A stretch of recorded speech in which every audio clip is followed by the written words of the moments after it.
people their humanity back is kind of what the goal of this movie needs to be. And so I wanted more constant reminders of like, this is why we're battling. This is why it's important for me to hunker down, because I know I can't win that fight. But what I can do is sustain these kids and bring them a little bit of joy and let the next generation we live in a bleak, death-filled world.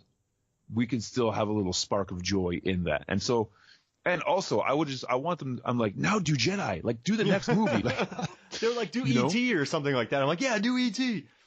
And right? There's a scene where Christian Bale and Jerry Butler are pushing each other and goofing around like, yeah, bro. And like, I was like, I don't think I've ever seen Christian Bale just like happily shove somebody. And then the two of them like happily butt along for about 20 feet. Yeah. And I love in that 20 feet, Jerry Butler, he says like, you're my best friend, and they have this like moment, but then they don't do anything else best friendy for the rest of the movie. Yeah. He just kind of blows him off. Bale doesn't listen to him. He's like, are we really letting these people in? Yes. Oh, okay. We've lived together for the last 20 years, but cool. Yeah. And then I also felt the relationship between Christian Bale and like his little brother. Yeah. What was that? Like, I felt that was so forced to be like, here's the surrogate father situation, but we're going to have these weird spikes of emotion, but we're not going to follow up on it properly. Like it was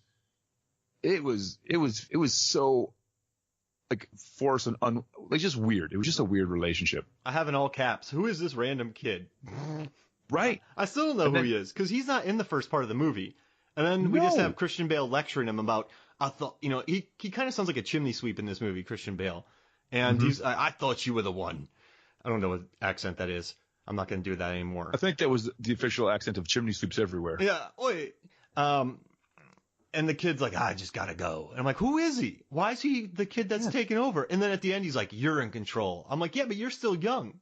Why are you giving control over like, what? Yeah. And it was like he was going to go with Christian Bale or with Matthew McConaughey.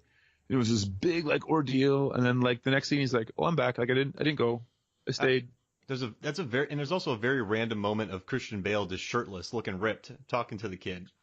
How jacked was Matthew McConaughey and Christian Bale in this movie? Yeah, if you know why they kept that turtleneck on Christian Bale during their fight? Because if he'd have had it off, you'd have been like, that fight would have been a lot closer. I do think that fight plays out believably. Because yeah, for sure it does. The punches that land, I mean, maybe a few extra, but the punches that do land look like they really hurt. And when McConaughey puts him on the ground, he only hits him twice, and then they rip him off. Mm-hmm. That's about right. Yeah. What that, like when he punched Christian Bale in the chest, and Christian Bale just dropped like a sack of potatoes, that's what would happen. I was like, I appreciate this, but it was kind of boring. It was kind of boring. And again, it was what would happen in a real fight. Like if you and I were downtown sometime and we just got in a fist fight, people would pull us apart because nobody wants people to fight. Yeah, exactly. Like one of my favorite movies is Lethal Weapon. But the fight at the end of that where there's like 30 cops watching two guys fight with sticks would never happen. Back us up. Yeah, just stay back. Let him have it. Let him have it. And it's like that. No, this is what would happen. Christian Bale gets owned, and they take McConaughey off because he doesn't want to kill the man. Yeah. Right. They take Van Zandt and said don't kill him. He's our leader. But yeah, he did get headbutted in the face during that scene, Christian Bale, and they left it in. So McConaughey lunges forward, headbutts him, and then you can kind of see Christian Bale trying to get up, just like whoa. But I think that's a badge of honor. So I was working at a summer camp 2 summers ago, and headbutted? So part of my job was to make theme videos each day. So each week there's a different theme, and then there's a team of us that make videos that kind of tell a story that the kids follow along, and they watch it during supper. And so one week we did a whole like Arrow thing, and so we kind of ripped off Arrow, the TV show. And so in that, I was like the Deathstroke character. So in one scene, a guy goes to hit me in the head with his bow, but he really smacks me in the head, like just takes me out. And it hurt so bad, and I had a welt on my head for like 2 days. But I was like, you need to leave that in. That's like it's never going to get more raw than that. And so there's like a badge of pride in that. So I think when Christian Bale gets headbutted for real, he's like, that even if it doesn't look the best, that's the take we have to use. And speaking of arrows, type in Mark Hoffmeyer, Rotten Tomatoes, and read the post I did about cinematic archers. You'll love it. Oh, I think I'm going to do that tonight. That's fantastic. I love your Rotten Tomatoes stuff. It'll change your life. I watched a lot of archery movies. But, that like... What's your favorite archery movie? Oh, goodness. All right, so, for me, it's got to be... So, there's the 1922 Robin Hood. He lands 100%, doesn't shoot anybody. But you watch the Errol Flynn in 1938, he misses a bunch of shots. But he kills a lot of people in that movie. So I had kind of forgotten about that film, and he misses, but there's a scene where he just wipes out a bunch of guards. And in 38, he's just murdering people. And I'm like, what is happening? That's got to be my favorite archery. I also, really, my favorite archery moment, and I think I wrote the favorite line that I've ever written in my life.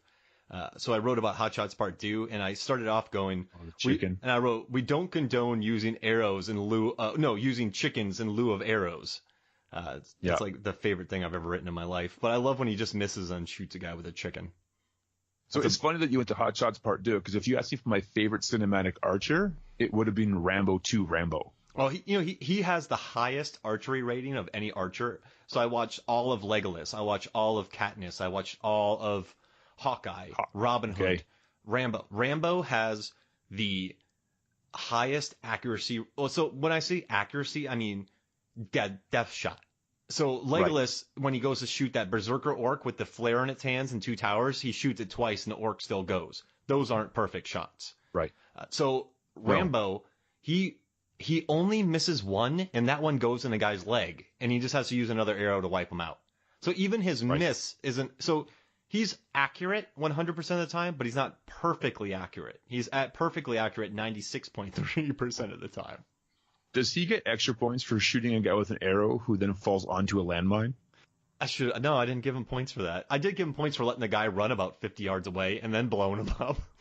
Yeah, no, anyway, he's my favorite cinematic archer. He's just fantastic. All that to say, though, they should have used some arrows on these dragons. Yeah, well, they did, right? The big ones. Yeah, they kind of harpooned one of them, right? Yeah.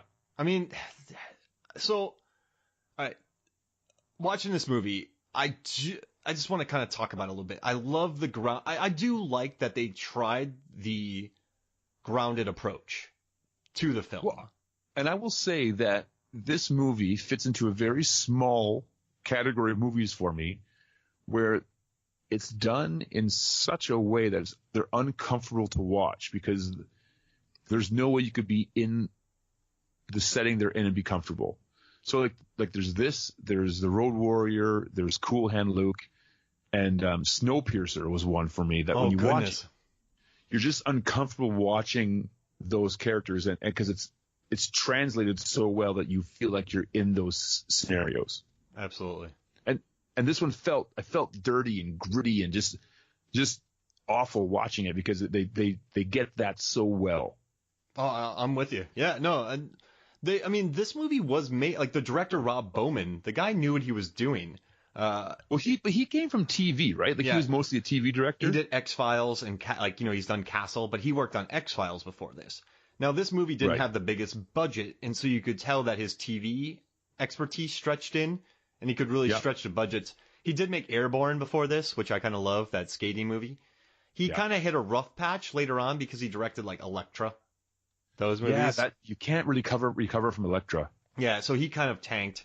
But the cinematographer, this is who is the real MVP of this movie. Adrienne Biddle. He did Aliens, The Mummy in 1999, Event Horizon, Aliens, V for Vendetta, Willow, The Princess Bride, Judge Dredd. Judge Dredd's not a good movie, but it looks good. It looks good. So this guy really shot the living daylights out of it. There's some shots in this movie that I love. Well, I would say there isn't really any shots that I don't love in this movie. Like it all of it takes you in, and even when you know why they're doing a thing for a reason, and you're in, like, you know what's going on behind the curtain, you're still there. So, like, for example, the cockpit shots of the helicopter when the angels are flying to go net that dragon. Mm-hmm. You know it's just a shaky cam shot of a lady sitting next to a green screen. Yeah. Like, you know that. That's why it's a close up, and So they don't got to build the rest of the helicopter. But you're in. You're like, I know what's going on there, but I still feel what they want me to feel. And they were speaking in headsets too, right? Did they have headsets when they were in that helicopter? Yeah. So they went believable on that. And even like the close-ups of the guys who are actually like falling out of the sky, and you're like, oh, it's just that kind of close-up, shake the camera around, and we'll put some wind in their face. But again, it was done so well that it brings into that moment. No, and you know what's interesting about the dragons? They mimicked, so they looked at king cobras first because king cobras can spit, but then they looked at the bombardier beetle. Yeah. And it shoots two chemicals from his abdomen that once mixed create a hot burning spray. So he used real world examples to inspire his dragons. They don't breathe fire exactly, but they spit chemicals from two different sacs in their mouths. And then he also, they did the scales on the dragons are based on snake scales, but then they went and looked at crocodiles, and then they made kind of like a crocodilian / snake dragon. So I will say this, and I'll say it out loud. I haven't seen a better looking cinematic dragon than Rain of Fire. Yeah, I think it, you know what I like about it? It really blends with the background. When it's walking around in the rubble, it felt, you always have smog, but I always knew that was CGI. Now, obviously, I know Rain of Fire dragons are CGI, but they talked about really blending it in with the rubble and making it snake-like and making it be able to hold its weight in how it would walk. Did I send you that article? There's a very long article that people would lose their attention span about 2 sentences in. But just type in Rain of Fire CGI, and there's a very long article about the creation of these dragons. And there's another article that came out that basically said Rain of Fire. I think I sent you that one where like Rain of Fire is responsible for how good the dragons are in Harry Potter and the following movies, because it was a big step up. I mean, the technology took a step up from Dragonheart, but that was more about like Sean Connery. These dragons. But again, Dragonheart was a fairy tale. Yeah. Like any way you cut it, Dragonheart was a fairy tale, and that dragon was meant to be kind of quirky and lovable, and he was going to be the hero of that movie. These dragons are meant to terrify, and I'll say the most terrifying thing about them was when you saw him in the rubble walking around, and you could see like the natural camouflage that was happening without them saying that to you. Yeah. Like if that dragon just stopped moving. Yeah, you wouldn't see it. And then, you would see it. Yeah. And that's terrifying. See, yeah, I love it. In 2002, that's how much thought they put into these dragons. Yeah, and before 2002, so Dragonheart was kind of a big deal dragon. But what other cinematic dragons were there? There was like Dragon Slayer, but again, that was more Camatrix and smoke. There wasn't a good-looking dragon in that movie. But was there like a decent dragon? Not Puff. Never Ending Story had that big dog. That's a good question. I can't think of dragons in the 90s. Dragonheart, right? Mm-hmm. And again, when Dragonheart came out, it was like everybody went and saw it because it was such a crazy, good-looking dragon for the time. The only thing I remember about that movie is Sean Connery's voice and Dennis Quaid speaking very loudly throughout the entire film. If you watch it again, I have a theory. Randy Quaid yells a lot. I have a theory, but Dennis Quaid. Randy Quaid, I have a theory. Dennis Quaid doesn't make bad movies. He can make okay movies, but everything he's in is somewhat watchable. He can sell it, no matter what movie he's in. No, there's a movie with Jerry Butler called Playing the Field, or Playing for Keeps, or Catching the Field, or Coaching the People, where Jerry Butler's a soccer coach, and Dennis Quaid was in it. And it's very bad. It's very low budget. Uma Thurman gets treated terribly in it. You just felt bad for her.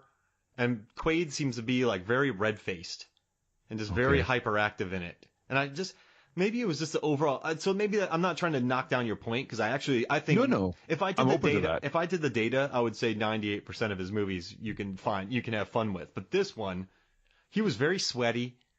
Jerry Butler looked like he didn't want to be there. Uma Thurman was treated terribly. Jessica Biel was just nothing but eye candy, and it was just a very sad playing for Field in the Keeps, catching the people, foster the people, pumped up kicks. Okay.